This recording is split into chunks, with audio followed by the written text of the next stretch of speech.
지금 정치권에서는 가장 큰 이슈는 아무래도 코앞으로 다가온 윤석열 대통령의 탄핵 심판인데요.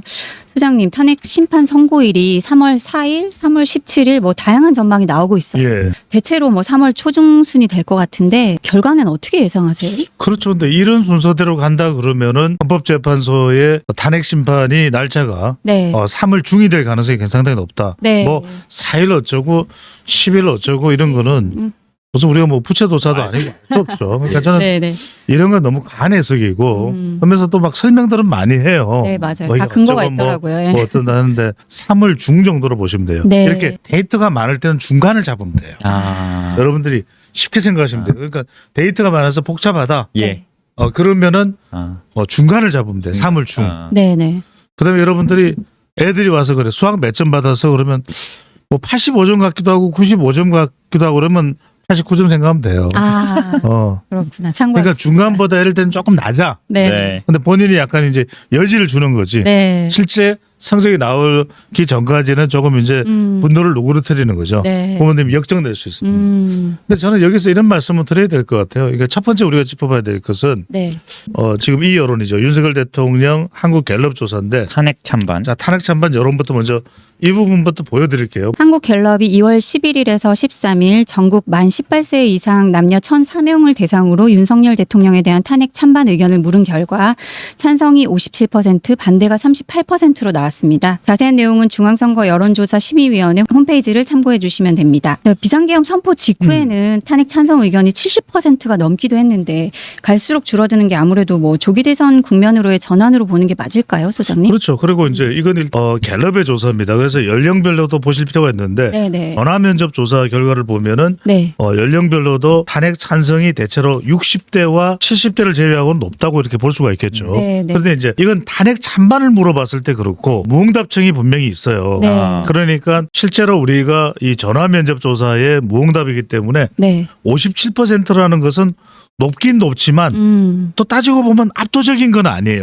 아. 탄핵 찬성이. 네. 그러니까 8년 전으로 돌아가면 8년 전에는 탄핵 찬성이 압도적이었어. 네, 그때. 네, 네. 거의 한 70에서 80%였단 네, 말이에요. 네, 네. 근데 지금은 한 6대 4 정도, 6이 아직 못 되죠, 그죠? 그쵸. 60%가 안 되는 네. 50%대 한 중반 정도. 네. 이것도 최근에 조금 더 이제 탄핵 찬성이 최근에 들어서 좀 많아진 거예요. 여러분들 이걸 보실 필요가 뭐가 있냐면 첫 번째로는 전화 면접 조사는 무응답이 있기 때문에 탄핵 찬성이 한 57, 그다음에 반대가 38 정도 나왔지만 네.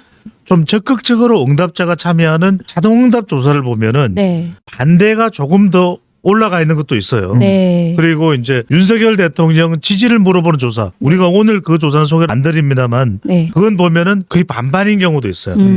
참고로 보시라는 거는 우리가 유튜브니까 개요를 다 말씀드리지는 않아도 되니까 펜앤드 마이크입니다. 네. 펜앤드 마이크 조사를 보면 그런 것도 있어요. 네. 그 이야기는 뭐냐면 지금 한국 갤럽의 조사 결과로 보면은 3월 달에 헌법재판소가 선고를 내린다. 네. 그럼 이 여론이 이 기준이 될 가능성이 높다 그러면 네. 기각보다는 인용 쪽에 좀 힘이 실리고 있죠. 네. 그런데 반대도 상당히 높은 편이다. 네. 더군다나 이제 내란으로 몰아가는 것에 대해서는 상당히 거부감이 저항이 있어요. 이건 아니지. 네. 그래도 이걸 어떻게 내란으로 몰아가? 그러니까 이제 보수 지지층들이 결집하는 이유도 그 부분이 수긍이 안 가기 때문이거든요. 네. 그런 이유 때문에 윤석열 대통령 지지율을 물어보는 자동응답 조사 결과 또 윤석열 대통령의 내란 여부에 대해서 물어보는 이런 조사 결과 이런 부분들은 더 보수층들이 결집된 조사 결과도 볼 수 있다. 네. 근데 여기서 하나 이제 이원석 기자한테도 제가 의견을 듣고 싶은 게 네. 대체로 취재하는 쪽에서도 헌법재판소에 대해서 우리가 뭐 어떻다 저떻다 문영배 재판관이 어떻다 대행이 어떻다 저떻다 네. 또는 뭐 지금 연구관들이 어떻다 저떻다 이런 걸 떠나서 조금 취재를 하는 것도 하는 현장에서 볼 때도 헌법재판소의 이 속도에 대해서는 뭐라고 이야기가 나오지 않아요? 좀 빠르다 이런 지적들은 많이 나오긴 한 것 같고요. 그렇죠. 근데 또 한편으로는 지금 나라가 굉장히 혼란하고 또 지금 과제가 상당히 많기 때문에 좀 빨리 하는 게 맞지 않느냐 뭐 이런 의견도 있는 것 같습니다. 네. 그것도 한 반반 정도 되지 않을까 그렇게 좀 느껴지긴 합니다. 자 바로 그 속도인데 네. 오늘도 보면 주식 시장의 주가가 지금 올라갔어요. 그랬어요. 코스피가 올라갔어. 네. 코스피가 계속 그 이야기는 네. 대통령이 그러면 자리에 있었을 때 주가가 계속 올라갔어요. 그럼 대통령이 윤석열 대통령이 자리에 있었을 때는 또 문재인 대통령이 자리에 있었을 때는 국정이 안정적이었어요. 그렇잖아요. 네. 오히려 대통령이 자리를 비웠는데 지금 대통령 지지율은 어때요? 지지율만 놓고 보면 올라갔다. 공공행진 이야기가 나오죠. 그 이야기는 뭐냐면 우리가 이런 부분들을 굉장히 냉정하게 분석할 필요가 있다. 네. 그러니까 네. 헌법재판소의 선고가 지나칠 정도로 늘어진다. 가령 뭐 6월 달에 선고하겠다. 네. 네. 또는 7월 달에 선고하겠다. 네. 이런 부분에 대해서는 국정이 장기적으로 공백이 되는 것에 대한 우려가 있겠죠. 박랭이 그렇죠. 박랭이도 보기도 그렇잖아요. 네. 네. 네. 그런데 선고가 조금 더 그래도 변론해보고 네. 아쉬움이 없게 네. 4월 중순이나 4월 말에 선고하자. 이게 과연 무리한 요구일까? 네. 그러니까 6월 달, 7월 달은 좀 너무 길다 이렇게 이야기를 할 수는 있겠지만 네. 좀 4월 달까지는 그래도 진지하게 좀 더 추가 변론해보고 네. 자 이런 이유가 나오는 거예요. 그리고 지금 음. 보수정들이 결집하면서 경로하고 문영배 재판관의 집으로 몰려가는 것에 대해서 네. 부정적인 의견도 있어요. 이거 중도층 이탈하는 거 아니야? 네. 네. 이거 너무 심한 거 아니야? 네. 네. 그 부분도 분명히 있긴 하지만 네. 첫 번째는 이유는 뭐냐면 그런 거죠.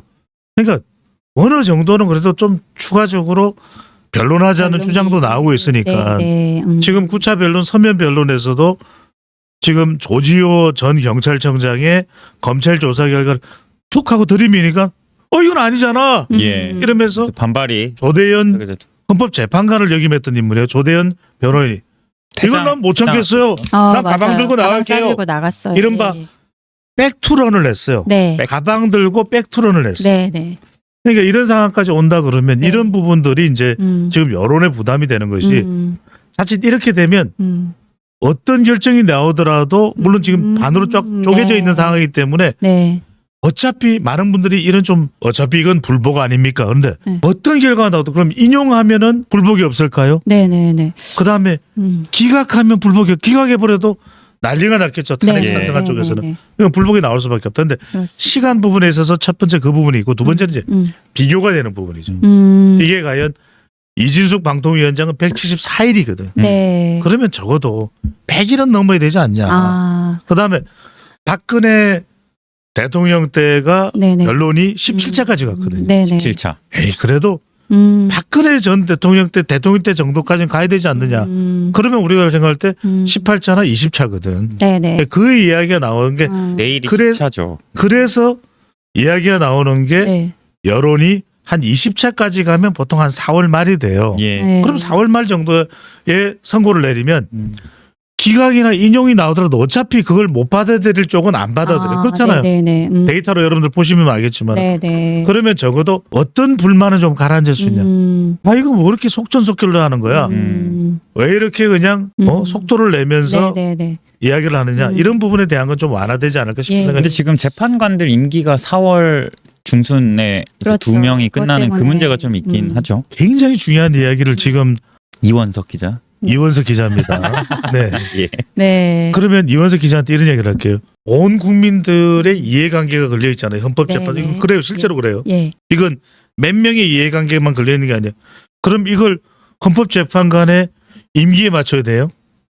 그렇잖아요. 기준이. 네네. 기준점이 그렇잖아요. 어느 지금 우리 헌법에 우리 법률에 우리 또 헌법재판소법에 이걸 기준으로 삼는 건 없잖아요. 그래서 제가 드리는 말씀은 이런 이야기들이 나오고 또 반대로 민주당 쪽 여론을 보자면 민주당 쪽에서는 그러겠죠.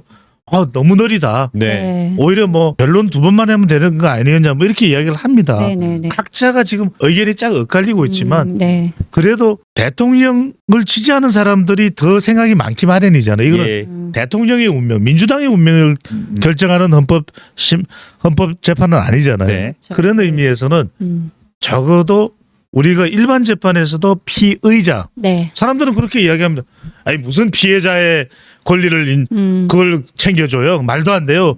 아니 가해자 피해자가 아니라 가해자의 권리를 챙겨줘요. 이러잖아요. 피해자가 중요한 거지. 네. 그러지만 그럼에도 불구하고 네. 이거는 헌법재판이라는 것은 예. 재심이 없어요. 네, 네. 한 번 선고 내리면 끝이에요. 끝 이렇게 돼요. 네, 그럼 소장님 지금 탄핵 심판이 인용되든 기각되든 어떤 결과가 나와도 국론 분열이 심각할 거라는 아까 초반에 말씀을 해주셨는데 지금 윤 대통령 탄핵 심판 선고 이후에도 이제 국민의힘 의원들과 접견하고 메시지를 내면서 윤 대통령이 소위 옥중 정치를 이어갈 걸로 보시는지 그 부분은 어떻게 생각하세요? 그럴 수 있죠. 윤석열 대통령이 옥중 정치를 할 수밖에 없는 첫 번째 이유는 뭐냐면 네. 지금의 대통령의 이유는 있어요. 네. 그 이유는 네. 첫 번째 윤석열 대통령이 이건 내란은 아니다. 네. 그러니까 내란이 이것이 형사법에 의해서 형법에 의해서 내란이 인정되면요. 네. 사형 또는 무기징역이에요. 그러니까 보수층이 지금 결집하고 반발하는 이유는 그래 비상계엄에 대해서는 지적할 수 있다 치자. 네. 내란? 이건 내란은 아니야. 그럼 이걸 내란으로 몰고 가려는 것은 민주당이 그럼 정답이고 민주당이 정권 교체를 하려고 하는 목적인 거냐? 이 민주당이 내란이라고 하는 프레임을 뒤집어 씌워서 보수를 완전히 괴멸시키기 위한 것이냐? 이런 의심을 받는 것이거든요. 네. 의심이라는 말씀을 분명히 드렸습니다. 두 번째는 뭐냐면 윤석열 대통령의 옥중 정치에서 저는 절대로 놓쳐서는 안 된 것이 국정에 대한 지금 아직도 현직 대통령이에요.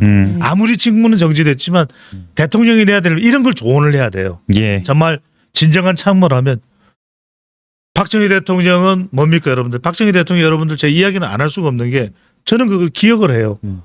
박 대통령이 1975년입니까? 8.15 강복절 기념식에 바로 누굽니까? 북한 이 일본 이 조총련 간첩의 흉탄에 유경수 여사가 쓰러져요. 예. 네. 그런데도 박정희 대통령의 그때 모습은 어땠습니까? 대통령입니다. 네. 화들짝들 여보 어떡해요? 기념사고 뭐고 다 집어쳐 그게 아니에요. 네. 대통령이 국민 여러분 박정희입니다. 우리는 아니 저는 그 모습을 봤어요. 비장한 마음. 하늘이 무너지고 땅이 무너지겠죠. 그런데도 불구하고 국정을 위해서 박정희 대통령 그렇잖아요. 네. 경부고속도로 거기에 모든 야당들이 다 반대했어요. 지금 경부고속도로 없었다면 대한민국 어떻게 됐겠습니까? 아우. 거기에 노란 이 주전자에 막걸리를 부으면서 앞으로 발전을 해야지 이러면서 저는 그걸 보면서 네. 지금 대통령은 저는 윤석열 대통령이 네. 정말 지지율이 3개월 전 6개월 전에 어떻게 나왔던 대통령은 저는 윤석열 대통령이 여전히 직문 정지됐지만 네. 아 경제를 챙겨야 된다 또 뭘 챙겨야 된다라는 그런 메시지는 적어도 큰 그림에서는 물론 야당은 뭐라고 지적을 할 거예요. 네. 무슨 정신 못 차리고 무슨 그따위 이야기를 저는 그래도 역사의 평가도 중요합니다. 예. 대통령 옥중 메시지에 법적 대응도 필요하고 저는 아직도 현직 대통령입니다. 아무리 직무가 정됐지만 네. 그래서 경제를 잘 챙겼으면 좋겠다. 네. 국민 여러분 음. 정말 내가 안타깝게 이 못 챙긴 점이 미안하지만 정말 우리 정부가 최상목 권한 대행이 더 신경 써줬으면 좋겠다. 네네. 그리고 집권 여당도 더 좋은 민생안을 내서 야당이 법안을 통과 안 시켜줘서 내가 경고의 의미로 비상계엄을 통치행위로 했다고 하나 내 스스로는 그렇게 판단하나 그래도 여당도 지금 국민들을 위해서 여러 정책이나 반도체나 더 챙겨달라. 네. 정진석 비서실장하고 상의를 해달라. 비서실장은 직무정지 아니에요. 예. 맞습니다.